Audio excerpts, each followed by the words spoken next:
Salut, c'est Nicolas. Alors aujourd'hui, un format un peu spécial. Je vais lancer une série de 30 vidéos jusqu'au brevet, que je vais appeler jour moins 30, jour moins 29, comme un compte à rebours. Et on va traiter des automatismes et des exercices qui sont déjà tombés dans des précédents brevets. L'exercice que j'ai choisi aujourd'hui va parler donc de fonctions et de tableurs. C'est un exercice qui est tombé au brevet. Je vais changer de sujet et de notion à chaque fois. Je te laisse le sujet dans la description pour que tu puisses te télécharger et le faire, ou alors mettre la vidéo sur pause. Et moi, je vais attaquer tout de suite la correction. C'est parti pour la question 1. Donc on me donne deux fonctions, une fonction f qui est définie ici et une fonction g qui est définie ici. On me demande de montrer que l'image de 5 par la fonction f est 4. Donc quand on me demande de montrer que l'image c'est 14, ça veut dire que 5 est l'antécédent. Ça veut dire qu'il faut remplacer x dans la fonction par 5. Donc j'y vais tout de suite. Je vais écrire f entre parenthèses 5, qui va se lire f de 5, égale 5 au carré, puisque x est remplacé par 5, moins 5, moins 6. Ici, j'ai le choix de faire le calcul à la calculatrice parce que je suis dans la partie problème et il y aura la calculatrice. Mais comme je peux m'en passer, je vais le faire à la main. Donc 5 au carré, c'est 5 fois 5, ça fait 25. 25, moins 5, moins 6. 25 moins 5, ça fait 20. Moins 6, ça fait 14. Donc j'obtiens 14. Ici, il faut absolument que tu mettes le calcul parce que dans la question, il y a la réponse. Donc la personne qui va écrire juste f de 5 égale 14, elle donne aucune information supplémentaire puisque la réponse était déjà donnée. Donc il faut vraiment que tu mettes le calcul. 1b, déterminer l'antécédent de 4 par la fonction g. Donc je connais la fonction g de x est égal à moins 2x. Et on voudrait que ce moins 2x soit égal à 4. Donc là, en fait, on est en train de résoudre ce qu'on appelle une équation. Donc je divise par moins 2. Je divise par moins 2 de chaque côté.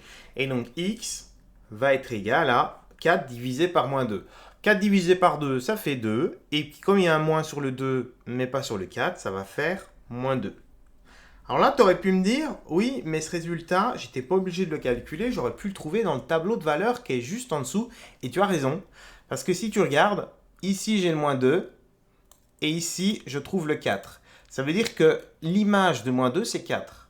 Sauf que la question B, elle se situe avant le tableau.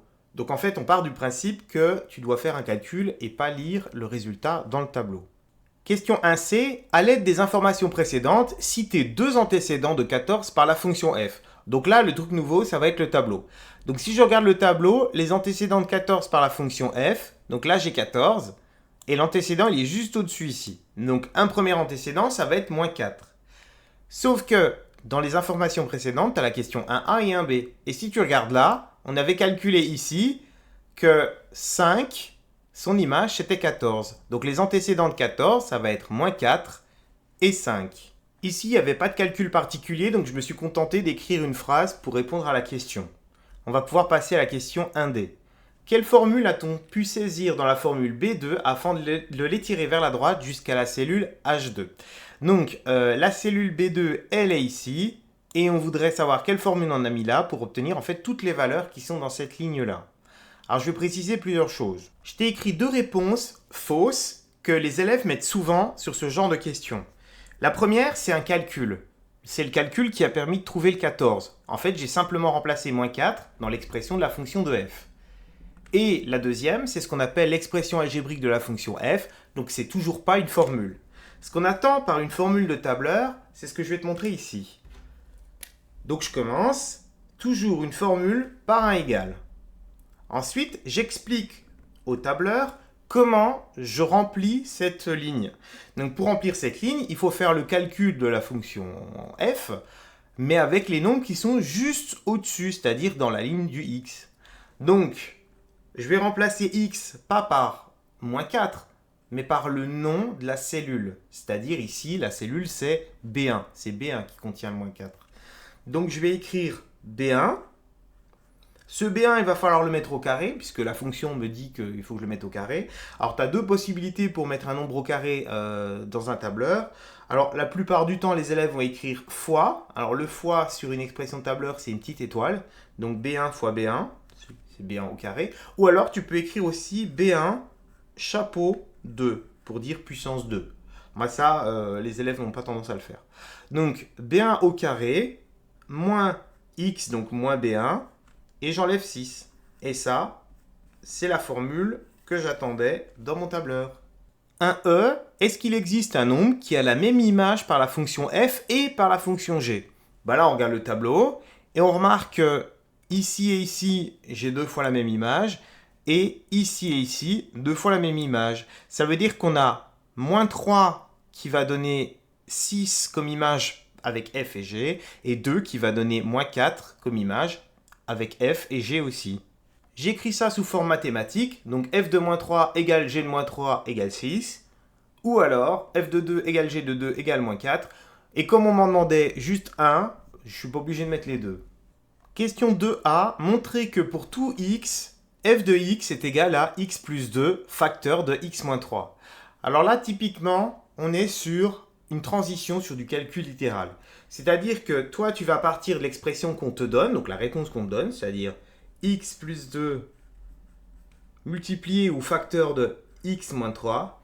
Et le but, ça va être de retomber sur l'expression qu'on t'avait donnée tout au début, c'est-à-dire f de x égale x carré moins x moins 6. Donc là, c'est pour tester si tu sais faire ce qu'on appelle le développement double.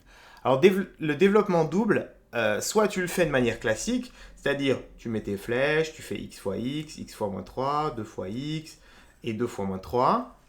Ou alors, tu fais une technique que je donne à mes élèves qui sont un peu plus en difficulté sur le calcul littéral, que j'appelle la technique de la fenêtre. Donc j'ai fait ma magnifique fenêtre, et là je vais venir écrire au-dessus de la fenêtre la première parenthèse, donc x plus 2. Donc x plus 2. Sur la gauche, je vais venir écrire la deuxième parenthèse, x moins 3, donc x moins 3. Et cette fenêtre, elle va fonctionner donc comme une table de multiplication. Ça veut dire que dans la première case, ici, je vais faire x fois x, donc x au carré, donc égale x au carré. Ça revient à faire en fait le x fois x, la première flèche. X fois plus 2, ça fait 2x, plus 2x. Ça revient à faire la flèche que j'ai ici. X fois moins 3, ça fait moins 3x, moins 3x. Ça revient à faire x fois moins 3, donc la deuxième flèche du haut. Et moins 3 fois 2, c'est la flèche qui est là, qui va faire moins 6. Ensuite, on va venir rassembler les x qui sont là. Donc, on va obtenir x carré moins x, donc 2 moins 3, moins 6. Et ça, c'est l'expression de f de x. Et on me demande de résoudre l'équation f de x égale 0. Alors, si tu réfléchis pas et que tu prends l'expression de f de x qu'on t'a donnée au début, tu vas obtenir x carré moins x moins 6 égale 0. Et là, tu vas être bloqué parce qu'il y a du x carré et qu'en troisième, tu ne sais pas faire une équation avec du x carré. Par contre, ce que tu sais faire, c'est résoudre ce qu'on appelle une équation produit. Et ça, tu peux le faire parce que l'expression qu'on a là, dans la question juste avant, on a dit que c'était la même que les deux parenthèses qui sont là. Donc, je ne vais certainement pas écrire ça sous cette forme-là, même si c'est vrai, mais je ne sais pas le résoudre. Je vais plutôt écrire x plus 2, facteur de x moins 3, égale 0. C'est tout l'intérêt d'avoir fait la question 2a avant. Et là, je vais résoudre donc mon équation produit. Je sais que avoir deux parenthèses multipliées qui donnent 0, ça veut dire que soit x plus 2 est égal à 0, ou alors c'est l'autre qui vaut 0, x moins 3 égale 0. Je résous mes deux équations séparément. Donc ici, je vais faire moins 2 de chaque côté. Ici, je vais faire plus 3 de chaque côté. Ça va me donner soit x est égal à moins 2, ou alors de ce côté-là, x égale 3. Et donc j'obtiens deux solutions pour mon équation. J'écris ma phrase réponse. Les solutions de l'équation f de x égale 0 sont x égale moins 2 ou alors x égale 3. J'ai terminé avec cet exercice. Il ne me reste plus qu'à te dire à demain pour un nouvel exercice de brevet pour t'entraîner jusqu'au jour J. A plus!